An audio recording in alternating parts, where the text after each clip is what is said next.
is Jay Leatherby. And Jay, please introduce our speaker. And I'm certainly looking forward to it. Okay, wait a minute. I'm unmuted now, I believe. Yep. There I am. Joel is quite a guy. He's done a terrific job in speaking. When I get into it, you'll be amazed at the number of talks that he has given. He's a graduate of Ohio State University and was an Army officer for several years. He is still a former Park Service volunteer at Washington headquarters in Morristown. He also is still a lecturer at Florham Institute at Fairleigh Dickinson University. His Revolutionary War lectures table somewhere between 30 and 35. And he told me last night that he just gave the same lecture he's giving today, yesterday. So we may see hear some new things. And with that, Joel, go ahead, Yep. take it. Already in just a few seconds, you should see your screen should show going to start. So good morning. This is my business card. On the bottom of it is my website, which is revolutionarywarlectures.com. On it, you can see all of my lectures. Also, you can see where I'm lecturing, and I update my lecture schedule in real time. So if you belong to a different club, organization, maybe your wife or whoever, and would like to talk about my giving a lecture, contact me, call me, email me, etc. Okay, so much for housekeeping. Okay. Okay. Okay. Oh, by the way, Jay mentioned that I went to Ohio State University. If any of you went to Michigan, you can leave now. Okay, so remember the ladies. Part 1, being a woman. How men viewed women. Well, Shakespeare maybe said it best, frailty, thy name is woman. Most men in colonial times and earlier viewed women as being naturally born, unable to understand anything of a complex nature, such as business or science or law. Therefore, it's best to let men handle these matters. Women should remain in their natural sphere of influence, the home and raising the children. Most men viewed women as being emotionally frail. Women were expected to become hysterical, irrational at the slightest provocation, or in our world today, at the slightest stress. Therefore, it's best to let men handle just about every situation, and women should just remain where they're supposed to be, at home and raising the children. Then I came across this. Look at the date, 1760. This is the equivalent of what we would call a letter to the editor. And this man is worried. He saw a breakdown occurring within society, and he believed that the lines of demarcation between the roles of men and women were being destroyed. In his opinion, woman was to serve her husband, train her children, rather than strive for education, and education is a major word here, glamour, or any other aspect of life considered the domain of men. So what is happening? What is bringing about this change? Well, it's called the Enlightenment, or the Age of Reason. It was a major philosophical movement that actually began with the ancient Greeks, Socrates and Plato and so on and so forth. And it kind of disappeared for a while during the Middle Ages. And then after the Renaissance, it started coming back again. And the Enlightenment says everything in our lives, every decision we make should be based upon reason, logic, science, not habit, tradition, not that's the way we've always done it, not. That's the way it's always been. And so this now also is applied to the prejudice that women are born intellectually and emotionally inferior to men. Now, two early proponents, Eliza Wilkinson, I won't have it thought that because we are the weaker sex as to bodily strength, we are capable of nothing more than domestic concerns. Judith Sargent Murray, who actually had a piece published under her own name. This was very, very rare back then. And she challenged the view that men are basically smarter than women. She argues that whatever differences existed between the intelligence of men and women were the result of prejudice and discrimination. In other words, lack of educational opportunities. Another early Enlightenment thinker was Mary Wollstonecraft. She publishes under her own name in 1792 a vindication of the rights of women, in which she argues that women are not naturally inferior to men, but appear to be only because they lack education. A little sidebar about Mary Wollstonecraft. So Mary Wollstonecraft had a daughter whose name was also Mary, and her daughter marries Percy Shelley. So under her daughter's married name of Mary Shelley, her daughter wrote Frankenstein. Do you believe this? Frankenstein was published in 1818, and here we are in 2021. It's still around. I thought that was absolutely amazing. So let's talk about how men viewed women backfired. And the Academy Award for Best Actress goes to Peggy Shippen Arnold, as in Mrs. Benedict Arnold. Now let me set this up for you. Benedict Arnold has become Commandant of West Point. He's also become a traitor at this point, and the British have sent up a spy, Major John Andre. Arnold gives Andre the defensive plans of West Point and other papers. Andre is on the way back to British lines when he stopped. It's just a random roadside search, just bad luck, if you will. They find the papers in Andre's boots. The searchers take Andre to their captain. Now the captain knows something is up, but he doesn't know what. So what does he do? First, he writes a letter to the Commandant of West Point. And he says, we captured this man. We found these papers in his boots.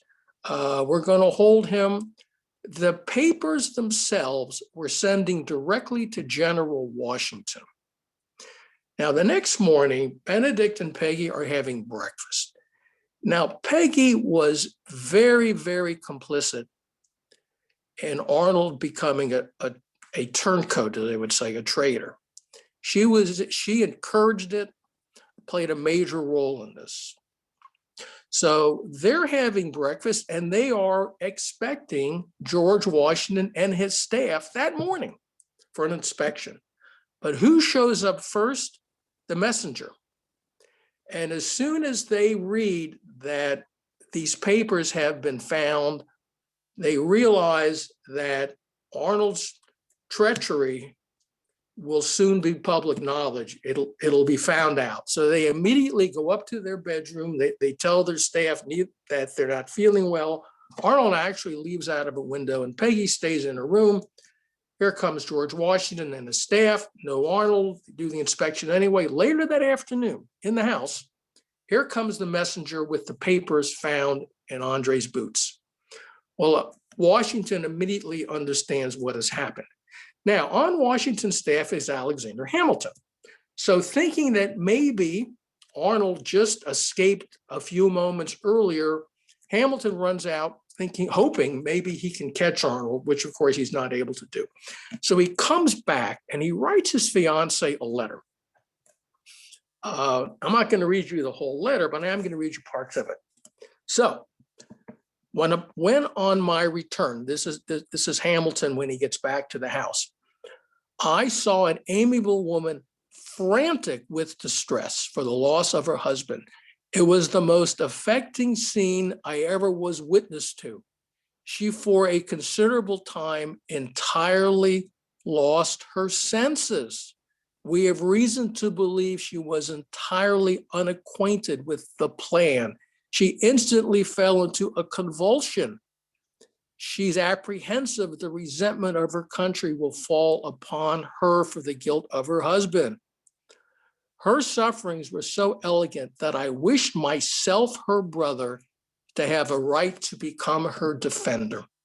So what is happening here? Peggy Shippen Arnold is acting the way men expect an innocent woman to act. And since she's playing the role, she's acting the part, she must be innocent, even though she was definitely not. So that is why I chose to give her the Academy Award for Best Actress. Let's look at another example. The biggest, the tallest, the most imposing negress in the state of Georgia, Mammy Kate. So Mammy Kate's master is arrested by the British. He's thrown into prison. Eventually, he'll go on trial for treason. He will undoubtedly be found guilty, and he will be hanged. A few days later, Mammy Kate shows up at the prison, unannounced, and she says, I need work. Let me do all of your laundries, blah, blah, blah. And they eventually hire her. So every day, Mammy Kate shows up with the basket on her head full of the clean linens and laundries, etc., drops it all off, picks up the dirty stuff, and walks out. No one stops her. No one questions her. No one checks her. After all, she's only a woman. She's only capable of simple domestic chores. Well, one late evening, Mammy Kate shows up, as always, basket on her head, clean linens, makes her rounds, drops off all the clean linens. Then she goes to her master's cell and she puts him in the basket. Just think about this for a second. Covers him with dirty linens and walks out. No one stops her. No one questions her. After all, it's only a woman. She's not capable of anything more than simple, in this case, laundry. I came across her tombstone. Read this. She rescues her master on the eve of his execution. Mammy Kate. Now, let's look at a woman who disproved men's attitudes. I want to talk about Abigail Adams, one of the earliest, if not first, documented female investor in the United States. Now, as a married woman, Abigail legally didn't exist. As bizarre as that sounds, it was called coverture. I'll talk about it in a moment. So she needed someone to sign papers because legally her signature wasn't legal. So with the help of an uncle, she now has this opportunity, this help that she needs. So John is away or leaves to go away, as happened quite a bit in the early years of their marriage, especially the earlier years. He was gone roughly 10 years of their married life. So he says to her, all right, so I'm leaving, you're in charge, and whatever monies we get, whatever lands you want to rent out that we're not using, let's try to get a nice safe 1.25%, and that'll be great. Well, Abigail was shrewd, and she felt that the depreciated government securities that were floating would eventually pay off. So with the help of this uncle, whose signature she needed to make it all legal, she starts accumulating, buying these depreciated government securities. And guess what? They indeed did pay off at full face value. So I'm going to stop this narrative at this point in time, but I'll be getting back to this. So what were the expectations of women?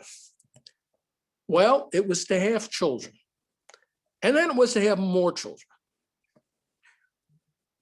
Large families were really, really vital for the safety of families. First of all, mortality rates were very high in colonial times, which I'll get to in a moment. Most families, certainly the quote unquote average family, was in farming in some aspect or other. And you just needed more and more hands. And that was okay. The average couple had between 7 and 10 children. So it got me thinking, what size were families, just in general? So I just took some names that popped into my head. So Martha Washington was one of 8 children. Now, in our world today, that's already a really big family, right? Betsy Ross, she of the flag, which I'm sorry to say is myth, but that's another story. She was one of 17 children. Now we're getting up there, right? So I'm actually working on a second lecture about women. And I was doing some research on some women who were spies. And this is the tombstone of one of them. Look at this, mother of 22. So now I'm thinking, I wonder if there's a record, right? Is there a record, the most children from one woman alone? So I go online, I love going online. So I go online, and lo and behold, the Guinness Book of World Records has that answer. A woman who lived in Russia in the 1700s, ironically, and the church records are still in existence, they're still extant, as they would say. And according to the Guinness Book of World Records, this woman bore, ready, 69 children. Yep, you heard me, 69. So I read this the first time and I thought, well, maybe I've got 69 upside down, and I turned it over and of course it's still 69. So much for that idea. I go back online and I found women who bore 50 children, 40 children. What happens is multiple births. And what's really, I'm going to use the word funny because it is, this woman eventually dies. I'd have to assume she just basically was worn out, but her husband remarried and he's credited with fathering 85 children. So I would suggest that those of you watching this lecture right now have a lot of catching up to do, and I think I'll leave it go at that. So what else was expected of women? Well, to manage the home, but to raise the children. And this is where we get back to education. Now, in colonial times, all children went to school. We'd call it grammar school, et cetera. And around the age of 10, 11, 12, 13, girls, as a rule, stopped going to school. They would be homeschooled, but not in the same subjects as in quote unquote school. They would learn from their mothers how to cook, how to sew, how to weave, to make them more desirable as a wife someday. Women were not allowed to go to college. No college accepted women at this point in time, and there were colleges. From what I read, women didn't really start to be accepted to colleges until the mid-1830s. Now, there are always exceptions, as there are to most things. If your family had money, you might hire tutors. You might send your daughter to England for schooling.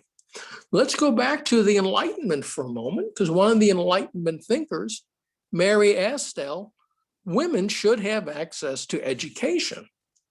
Women must ignore tradition and instead use reason and logic to better themselves and their countries. Now, want to talk about a little surprise. I call him a forgotten feminist, and I'm talking about Aaron Burr. So, you know, in our world today, especially because of the play, Aaron Burr, and immediately you think of the duel. Aaron Burr was a complicated man, an interesting man, but for purposes of this lecture, he was an early feminist. By the way, just on a slightly different topic, but still Aaron Burr. Aaron Burr was an extremely early abolitionist. In 1785, in the New York State legislature, he proposed abolishing slavery in New York State. It was voted down. But anyway, let's get back to Aaron Burr. So Aaron Burr has a daughter named Theodosia. And by the way, Burr's wife was also named Theodosia, so it can be a little complicated. And Burr believed that women were fully the intellectual equal of men, and it was only their lack of education that prevented them from attaining the intellectual accomplishments of men. So Burr decides he's going to prove this. He hires the best tutors. He himself works with his daughter. By the age of 3, she can read and write. By the age of 10, she's finished all 6 volumes of Gibbon's The Rise and Fall of the Roman Empire. At the age of 11, unfortunately, her mother dies. But she is so well educated and so well accomplished that she becomes the first lady of the household, and she becomes hostess to dignitaries, etc. And she basically proves that it's education that makes all the difference in women being equal to men. So how did women survive during wartime? Well, if you had a large enough family, right? We're back to that. Let's say you had your own farm. You might stay to protect your family, your holdings, and that was dangerous. But if you were in that position, you might agree, you might do that. And you can see the musket sitting in the window, which kind of exemplifies the danger, and it was dangerous. But you know, the average woman didn't have those opportunities. And there were some women who, when their husbands left, they were literally destitute. They had no money, they had nothing to eat, and they had nowhere to live. I mean, literally destitute. These women decide to follow the army, and of course are called camp followers. Now, for reasons I can't really explain because I'm not into the Civil War, but a lot of people have said to me that they always thought camp followers were basically prostitutes, and this really has to do more with the Civil War. And I don't know if that's true or not. But in the Revolutionary War, these women were not prostitutes, and they served a very valuable function. They helped with food preparation. They helped with cleanliness. They helped with medicine and health. I mean, they played a vital role in allowing the army to basically fight. So you've got women who stayed home if they could. You've got women who followed the army. But then there was another type of woman, and that was the woman who wanted to fight. Now, women were not accepted into the army. Just as simple as that. And I want to talk about Deborah Sampson. So Deborah Sampson decides she wants to fight. So she disguises herself as a man. Now, she was about 5'6", which for a woman was a tall. The average man height during the Revolutionary War era was about 5'7". So she was really closer to a man in height than a woman. So she dressed herself up as a man. She goes to the local office to enlist, but she's recognized. Hey, that's Deborah Sampson. That's not a man. So she's, of course, turned down. But she's not deterred.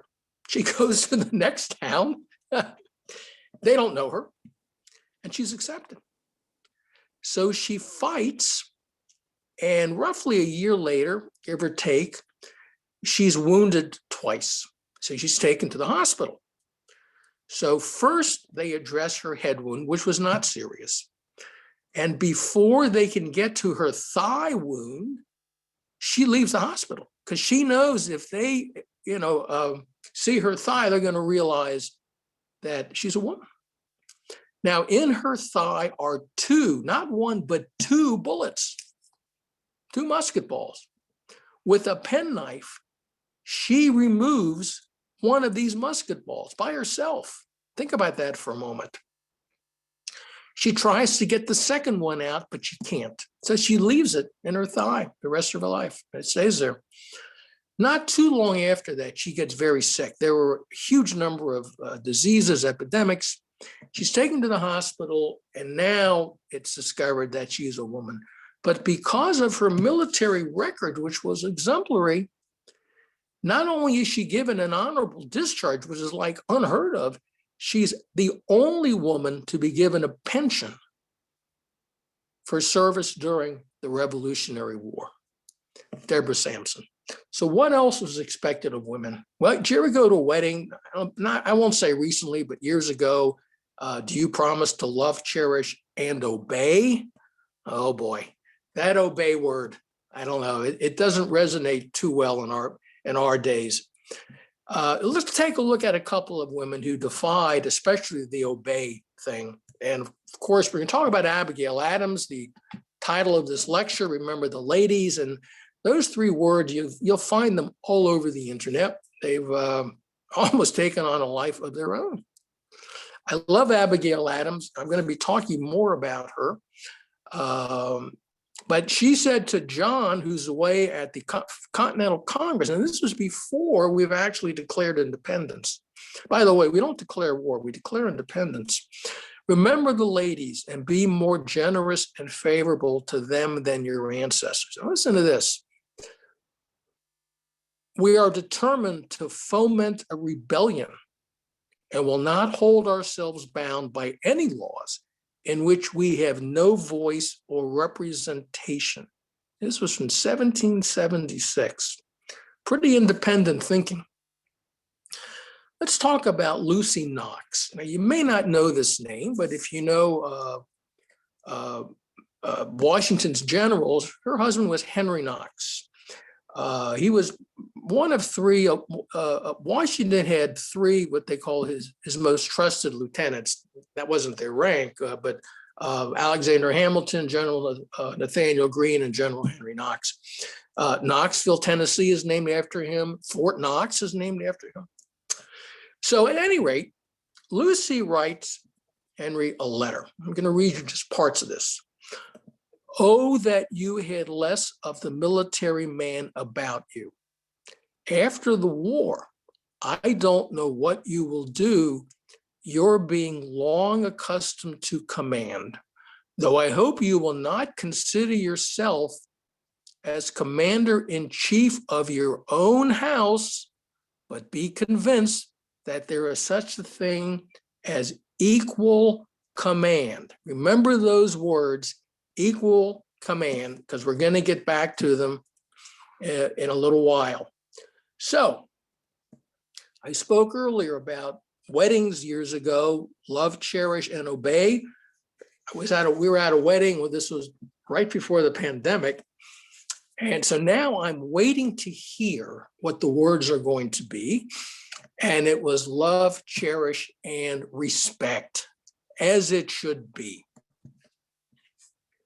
Now let's talk about legal rights of women, and I'm really talking about married women, because married women didn't have any legal rights, period, end of story. It was called coverture, and under the law, the husband covered, if you will, the wife, and therefore the husband was everything and the wife was nothing, at least from a legal standpoint. Actually, single women had more legal rights than married women.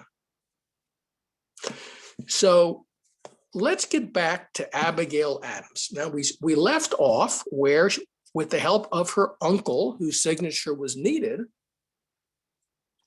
she buys these securities and they pay off at full face value, and she makes a lot of money. Now, legally, right? Legally, this money is John's. You see, when a woman married a man, everything that woman brought to the marriage unless there's other, what we would call a prenuptial agreement, unless there's something like that, and the average person really had no idea about that. Unless there were other arrangements, everything becomes the property of the man, even the clothes the woman is wearing. And I mean everything. So technically, this money is John's.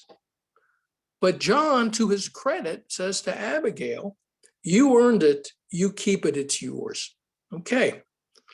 Some years later, Abigail writes a will. Again, legally, it's not legal, but she writes it anyway. Now, Abigail does not spend this money she made.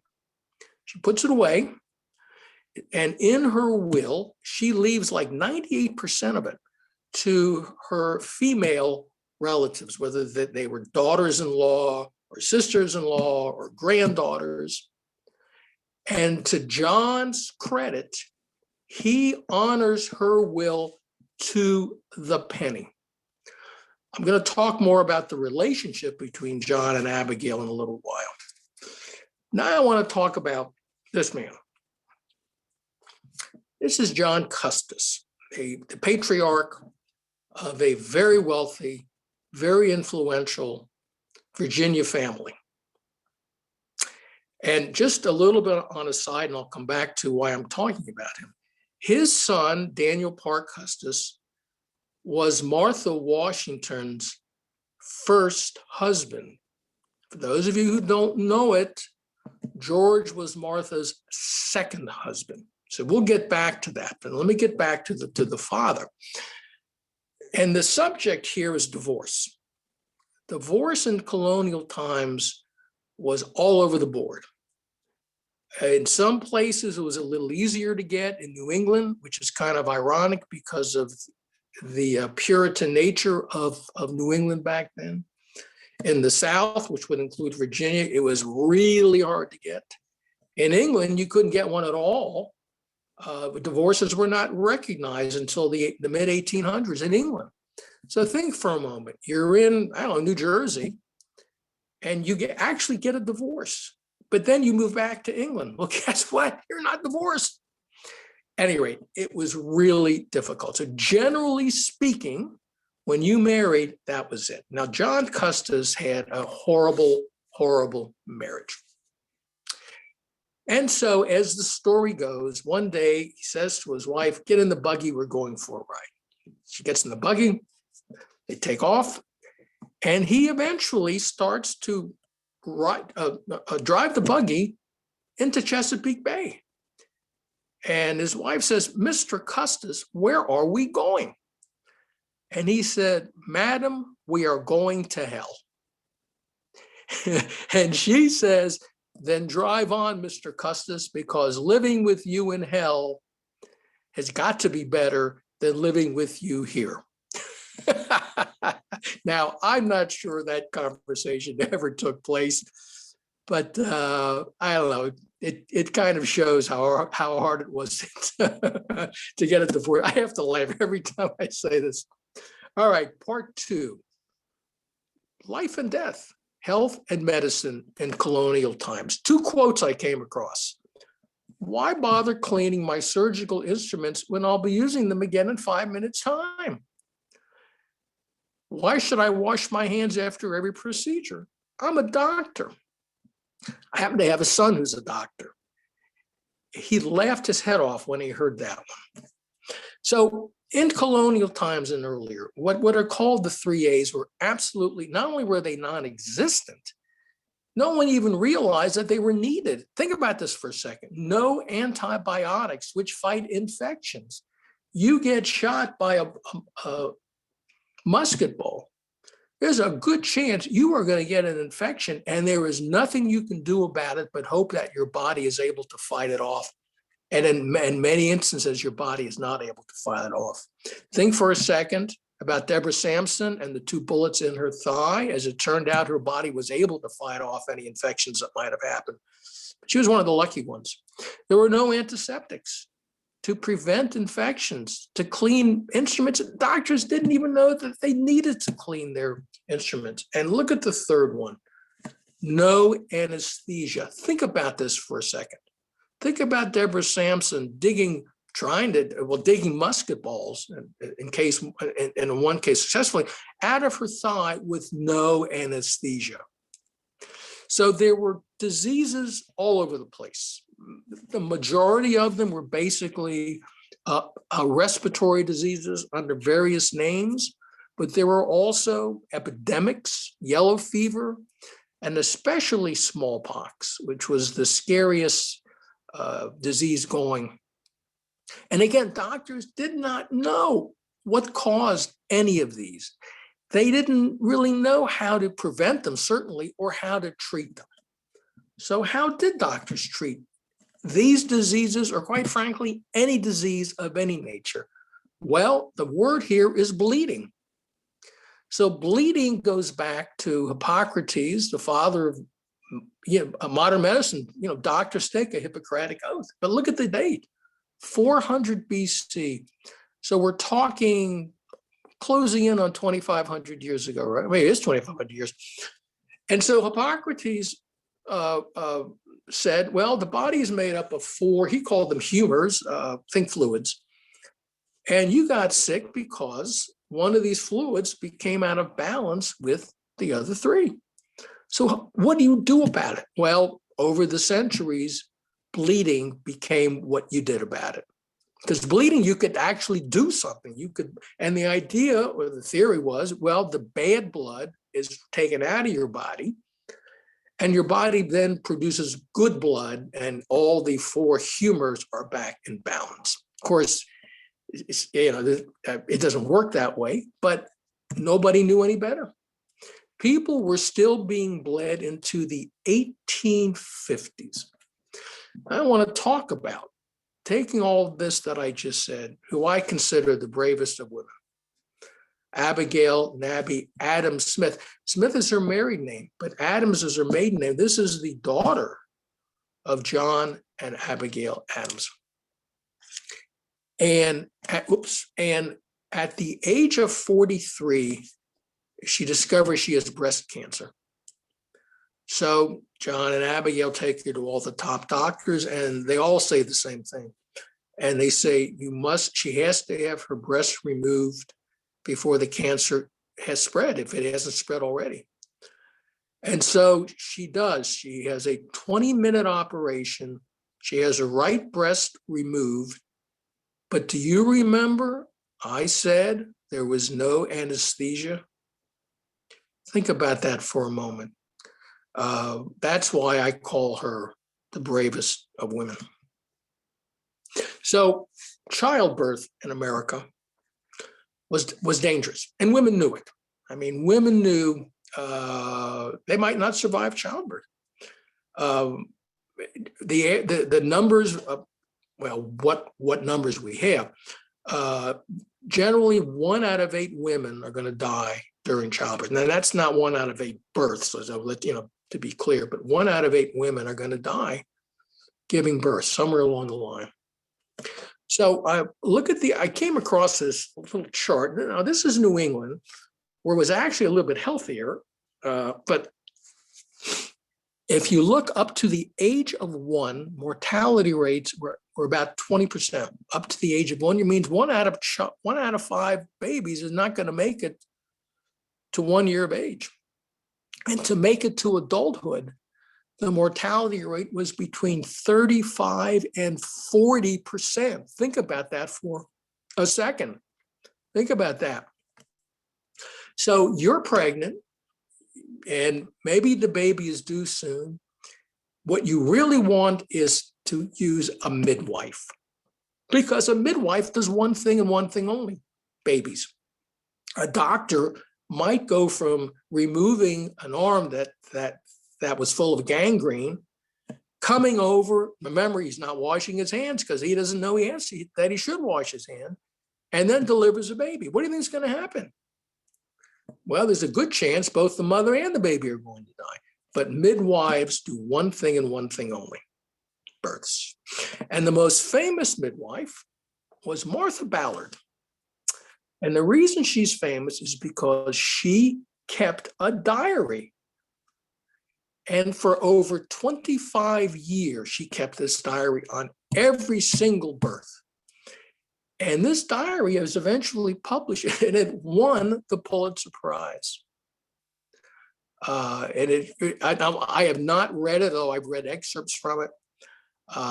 Anyway, it's fascinating. So Martha Ballard's great niece was Clara Barton. Clara Barton, founder of the American Red Cross. Now, Clara Barton was also a nurse. And I want to talk about the greatest nurse that I've ever known, at least, and that is my mother. This is my mother. I think it's roughly 1935. She had just graduated from nursing school. She was a registered nurse for over 50 years. Helping people was her love, her passion. And I also want to show you her greatest accomplishment, at least in my opinion, and that is me. Okay, part 3, our country's first ladies. But first, let's talk about what I call our country's first mother, Mary Ball Washington, mother of George.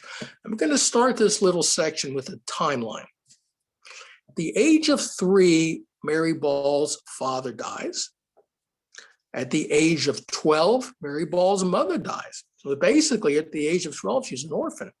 However, she had an uncle who becomes her legal guardian, and he eventually introduces her to Augustine Washington. And at the age of 22, she marries Augustine Washington. A year later, George is born. 11 years later, Augustine dies. So George is 11. In Augustine's will, he had a will. That in itself was unusual. The average person really didn't have a will. They didn't really have that much to bequeath anyway. And so some of the land holdings, Ferry Farm, one of them, is bequeathed to George, but because he's not an adult yet, legally, Mary Ball manages it and runs it. Mary Ball never remarries. So let me show you a picture. This is a painting of her, a drawing of her. But look at the caption: Mary Ball, the mother of Washington. Historians, up to not too many years ago, rarely, in fact, almost never looked at her as a person in her own right. They looked at her and the relationship between her and George. After all, if your son is the most famous person in America, it's probably a natural thing to do. And she doesn't come across very well. Some of the quotes that I've read about her were selfish, controlling, uncaring, shrewish, even though that was a word, hypercritical, illiterate. She really gets hammered. And there are very few documents that are still around directly from her. There are a lot of stories, some documents that show certain things, but historians just kind of focused on basically the negatives and gave her no credit for anything. But then it started to change. And I came across this, and this is basically 180 degrees from what you just saw. Mary Ball was neither a villain nor a saint, but rather an exceptionally strong and resilient woman, a single mother who raised 5 children and installed in them qualities of fortitude and purpose. Interesting words, which I think George Washington use those attributes. So a book came out recently in 2019 called The Widow Washington. And this book kind of does changes how Mary Ball Washington is viewed, at least by this author. And I think already historians are kind of reevaluating her as a person and her influence on George and how he became the person he became in large part because of her influence. So this is a book review from the Wall Street Journal for those of you who are interested. And I don't want to go on any more about Mary Ball, but if you want to learn more, what you can do is this. Go on Google, go into the little search icon there and just type in The Widow Washington. That's actually the name of the book. Scroll down and you will come to a C-SPAN video where the author talks about Mary Ball Washington. So for those of you who want to do that, please do. It's really quite fascinating. So Mary Ball died. She was 81 years old. Of her 6 children, 5 reached adulthood. So she broke the odds, Now let's talk about our first lady, Martha Washington. So Martha's maiden name was Dandridge. This is a painting I came, it's the earliest one I could find. She's 8 years old. And at the age of 18, she marries Daniel Parke Custis. Remember, I spoke about it earlier.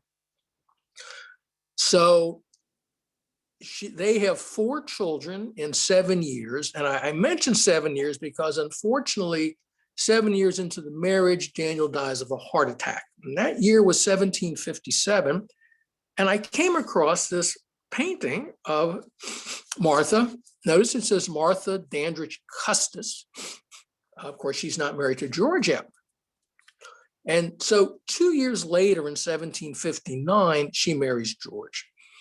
Now, when Martha marries George, 2 of her 4 children had already died. So the remaining 2, she and George raise. And there's a boy and a girl. The girl dies when she's in her teens, and that leaves the boy. The boy reaches adulthood, marries, and has 4 children. Now, these are Martha's grandchildren, George's step-grandchildren. And then the boy dies. He was 27 at the time.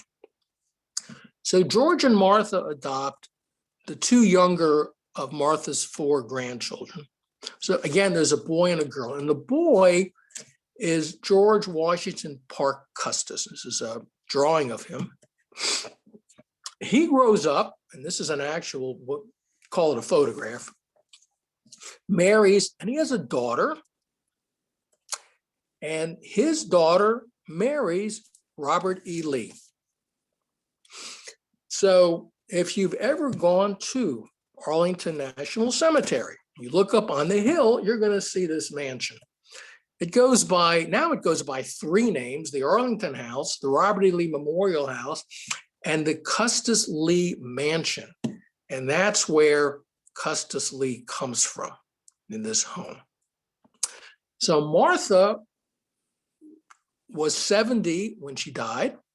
Of her 4 children, only 1 reached adulthood. And as I just said, that 1 died at the age of 27, but nonetheless reached adulthood. Now, again, let's talk about Abigail Adams. In my opinion, and of course, I haven't been wrong since 1973, and it's another story. She and John had one of the greatest relationships any man-woman couple could ever hope to have. Just as simple as that. They loved each other deeply. They respected each other. Yet at the same time, they were not afraid to differ in opinion. I'm telling you, it's interesting. They wrote a lot of correspondence, and they were all saved. This is George Washington in his told Martha when he was dying, he said to Martha, destroy all of our letters. And she did. All two were subsequently found sometime later, hidden in a desk drawer or something. Thomas Jefferson tried to get back all of his papers to have them destroyed. But the letters between John and Abigail have been saved. In fact, you can actually get a book that includes over 1,000 letters. But I only want to read you parts of 4 letters that to me show really the greatest love. But the first 2 set this up. So the first letter, look at the date, July 9th, 1777. Again, John is away. It's in Philadelphia. And remember, it takes time for letters to go from point A to point B. So this letter says, I have been very unwell for this week past and very apprehensive that a life was lost. What is happening here is Abigail's pregnant. She's not feeling well. A week later, she writes this letter, join with me, my dearest friend. They called each other my dearest friend. That the dear infant is numbered with his ancestors. So the baby, it was a stillborn. It would have been a daughter. Well, it was a daughter, I guess. So that sets this up. Now, again, remembering it takes a while for these letters to go back and forth. So here's the next letter, again, just about a week later. Just listen, I have recovered health and strength. Now, could I see my friend in reality, as I often do in imagination? I think I should feel a happiness beyond expression.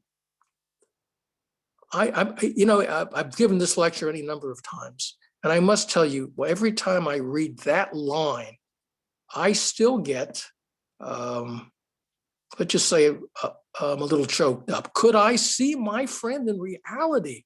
As I often do in imagination, I think I should feel a happiness beyond expression. To me, those are just the most wonderful words maybe ever written. Well, John, of course, answers, never in my life was my heart affected with such emotions and sensations. Now, listen, devotedly do I return thanks to God, whose kind providence has preserved to me a life that is dearer to me than all other blessings, that means children, in this world. Those 2 basically sentences, one from Abigail and one back from John, to me, this is a love affair, a love story, one of the truly great loves of all time. By the way, when Abigail is dying, her last recorded words that she said to John, do not grieve, my friend, my dearest friend, I am ready to go. A really, really extraordinary woman. So Abigail died at the age of 73. Of her 6 children, 4 reached adulthood. Now let's talk about Martha Jefferson. This is Thomas Jefferson's widow, because when Jefferson is president, Martha had already died.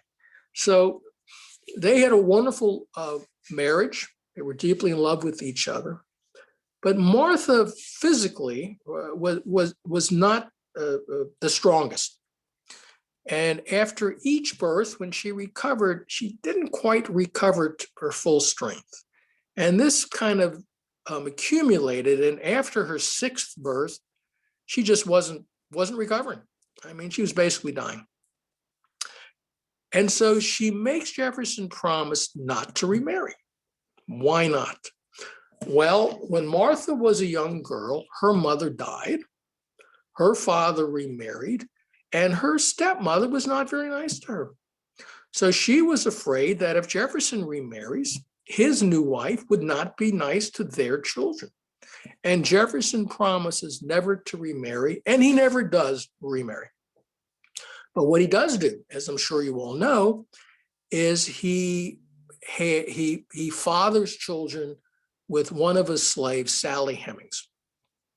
But what you may not know is this: Martha Jefferson and Sally Hemings were half sisters. They shared the same father. So Martha Jefferson died at the age of 33. And of the 6 children she had with Thomas, only 2 survived to adulthood. And the last first lady I want to talk about is actually my favorite, Dolly Madison, her presidentess, as I love to call her. Dolly Madison was the opposite. Remember the beginning I spoke about how men viewed women frail, couldn't understand anything of a complex nature. Dolly was the opposite. She was smart, she was astute, she was savvy. She was a dynamite woman.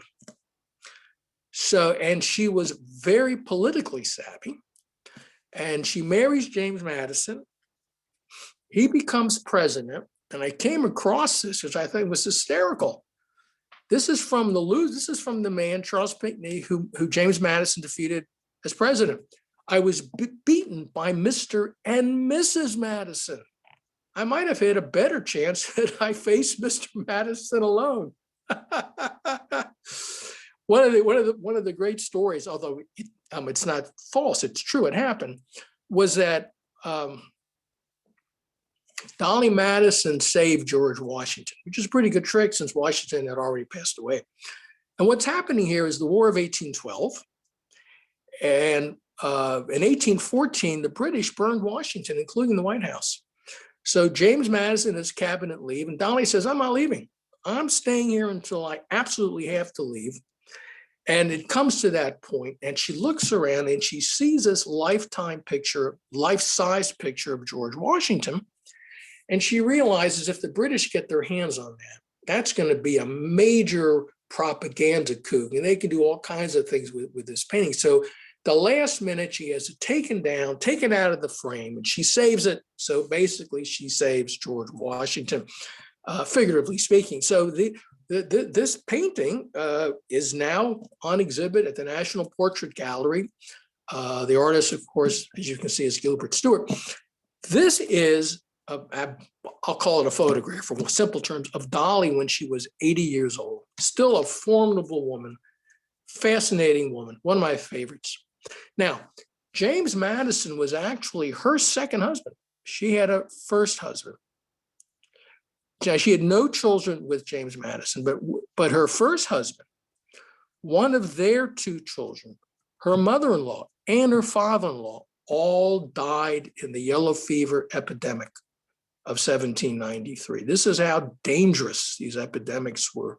By the way, Dolly was 81 when she died. And just to finish out, a couple other women that we spoke to, Peggy Arnold Shippen actually died rather young, but 7 children with Benedict, 5 survived to adulthood. But look at Lucy Knox. Remember Lucy Knox? Equal command, 13 children, 3 survive to adulthood. So let's kind of conclude this. And this is a little section that I call This Could Happen to You. And we're going to go back to Lucy Knox. And remember, I spoke about be convinced there is such a thing as equal command, which you could also translate in terms of a working word, compromise, equal command. So I just want to break away from a moment, and I want to talk to Jay Leatherby. Jay, I know you're out there somewhere. So Jay and his wife are approaching within, I think, a year or two, their 60th wedding anniversary. I think I'm saying that right. Yeah, you are. Okay. 2 years. And so I'm thinking to myself, does Jay want to take a chance on blowing this whole thing with such a little bit amount of time to go? So Jay, I want you to pay attention now. I want you to pay attention. So my wife and I, this was of course pre-pandemic, we went to Colonial Williamsburg. And before going, as we often do when we travel, we looked up restaurants and so on and so forth. And this instance, I came across a restaurant that I liked what I read, and she came across a different one. And for reasons I can't explain, I forgot equal command. I forgot the compromise. And I became really adamant about going to my restaurant. I mean, and my wife, Debbie, says, you know what, if it means that much, well, fine, we'll go to your restaurant. So we go to my restaurant, and needless to say, it was bad. So Jay, I want you to remember this, that if you forget equal command, this could happen to you. Very good. So on behalf of myself and the real king, no, I'm not talking about George III. I'm talking the real king. Thank you. Thank you very much. All right. So for those who can't read, that's Elvis Presley. So again, contact me for future lectures for other organizations, clubs, etc. I'm going to get out of screen sharing and I will take any questions. So just give me a moment and we should be good to go. And there I am. So Jay or Paul, if you want to, I guess, take people off of mute, they can ask or I'm here. Okay, Joel Yerquez will handle that. Joel, you have to unmute Joel. I am not muted. No, the other Joel. Joel Yerquez, you're muted. Jojo Geist. Whoops, sorry about that. Bill Tittle. Unmute yourself, please. That was just a fabulous talk. There's already a tremendous buzz. So Thank you. I'm going to put you on the spot. And I just saw this picture of you in the stocks. And you talked about all these wonderful women and this concept. You're a historian, you like the past, but I want to bring it up to the present now. Because why? Well, maybe let's be obvious. My question is, history tends to be cyclical. I mean, you move up in this direction, but then you tend to overshoot and then you come back down, right?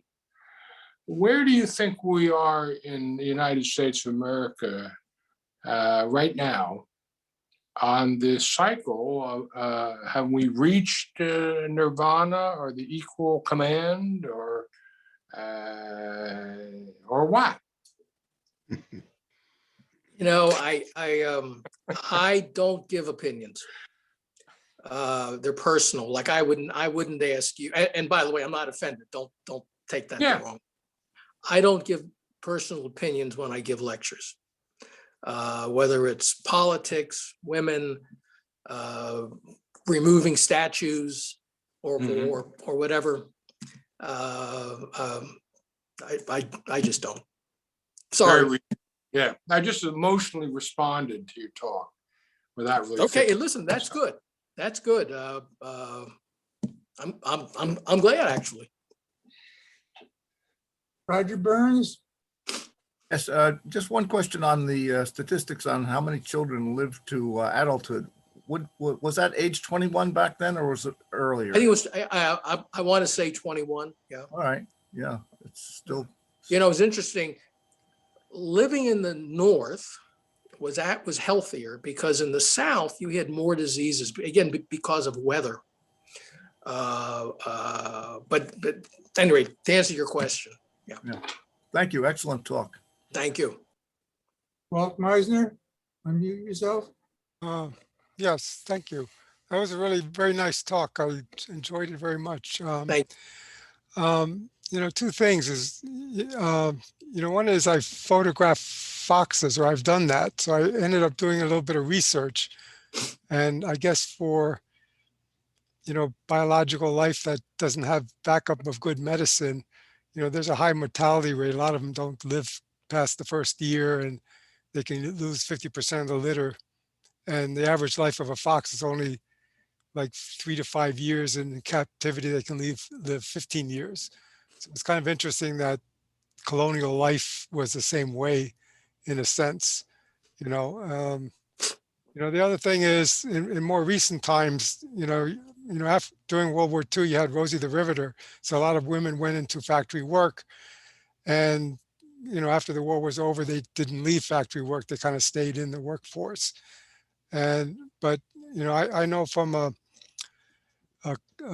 university level, I'm always surprised when I run into women that were scientists, and this is like in the 50s and 60s, and they couldn't get, they had a PhD, but they couldn't get a job at the university.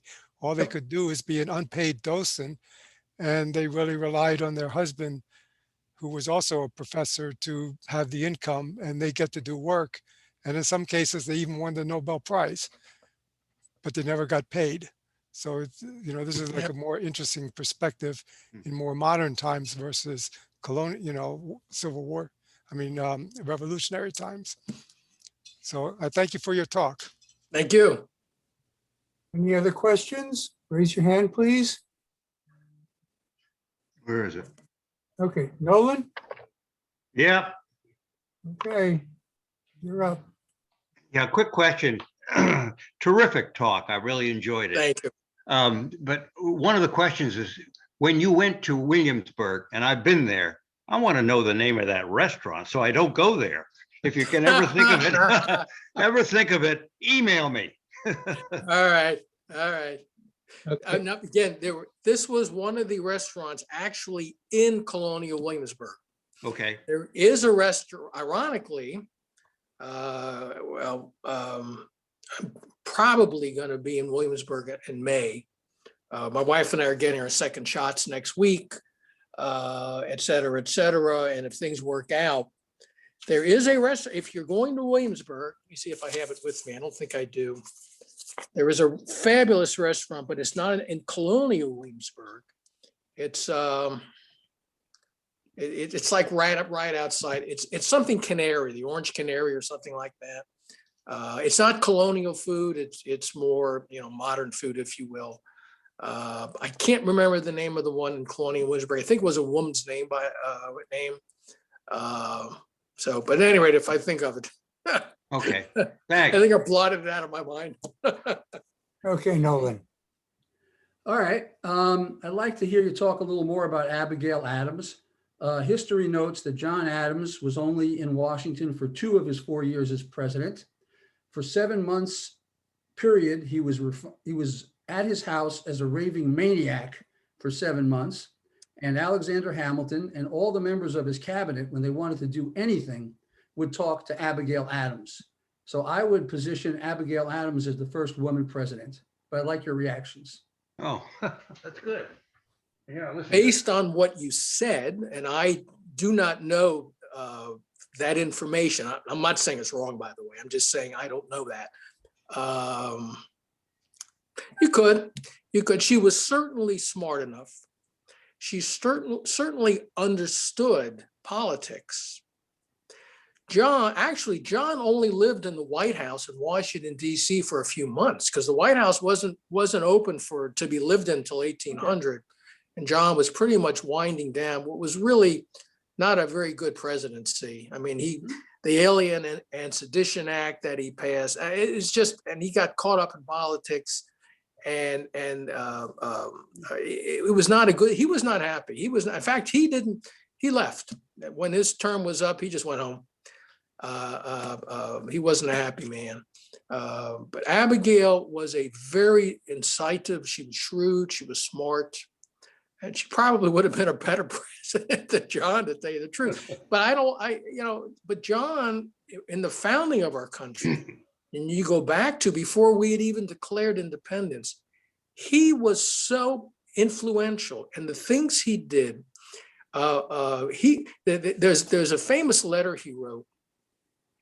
Actually, it's a list, and it was January of 1776. Now I think it was January, not July. It's January.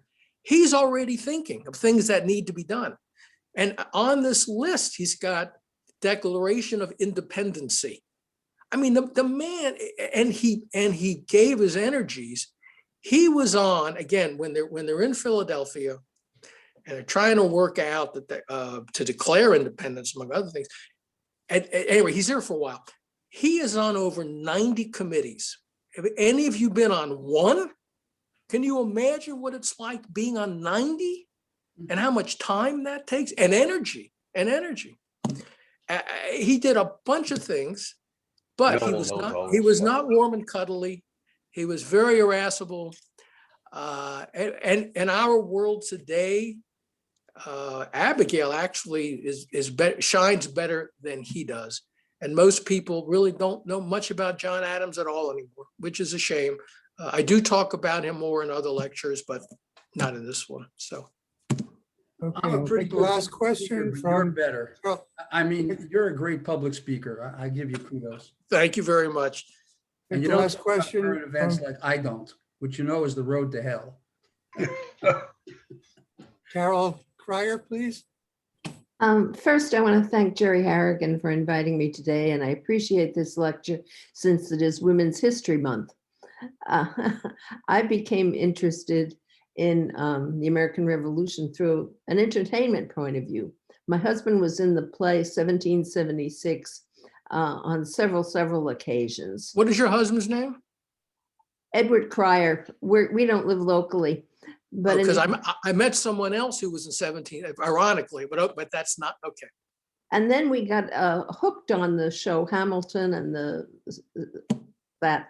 And recently I got involved in the Netflix series Turn, which is American Spies, Yep. Which confirms your nomination of Peggy Shippen as the best actress. And I understand that she was the highest paid spy during the whole American Revolution. Do you know if that's true or not? I have not heard that.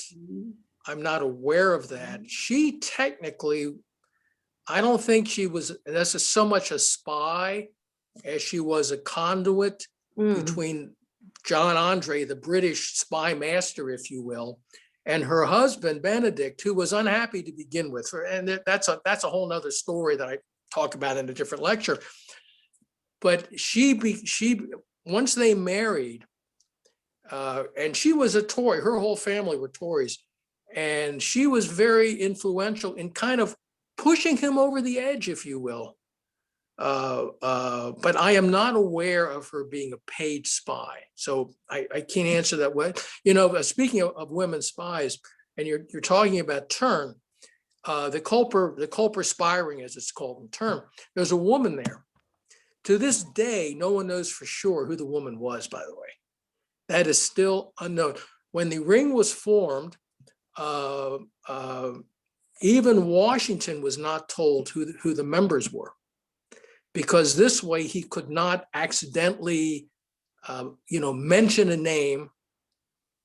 And the spy master, whose name it was Benjamin, I can't think of his last name all of a sudden. Kind of an interesting side story, not about women, but nonetheless, he went to Yale, Washington spy master, and his best friend at Yale was Nathan Hale. Talmadge. Thank you, Benjamin Talmadge. So Benjamin Talmadge is in the Army. I think at the time he was a captain or a major. So he writes his friend from Yale, Nathan Hale, saying, "Hey man, you got to join up here, because this is an event of a century. I mean, and you got to be here."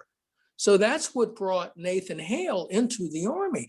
Then Washington needs a spy, and Washington says, "Hey, I got to find out what the British are doing. I need someone to volunteer to go behind British lines." And nobody volunteered except Nathan Hale. And so Nathan Hale, who was not a spy, he wasn't the right kind of person to be a spy. And from what I've read, Washington knew that, recognized that, but had no choice because there was nobody else volunteering. So Nathan Hale goes behind British lines, and in a very short period of time, he gets caught. And then right before he's hanged, as the story goes, I regret that I have but one life to give for my country, words to that effect.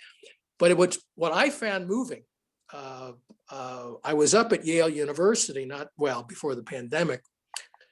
And in the courtyard, there's a building, and there's a plaque on this building that's where Nathan Yale was housed when he was a student at Yale. And outside there's a statue of Nathan Hale. I found it very, very, very moving. But anyway, I'm getting off the topic. I'm sorry. Thank you for the lecture. Thank you. Okay, Jay. Yeah, I'm here. Okay. You're up.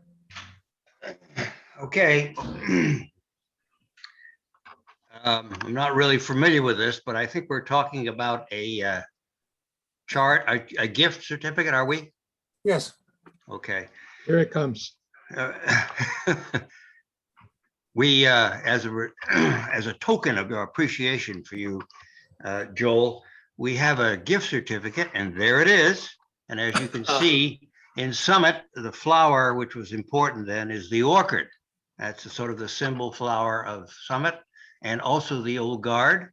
And we're very thankful that you were here, and we hope that you continue. And I know you have another one coming up soon, which you sent to me, and I hope other people see the list and will go and hear you speak. Thank you again. Well, thank you very much. And thank you, everybody, for attending and listening. And I hope to see you all again soon. We hope Let's have an Old Guard salute. Thank you. Thank you, Joel.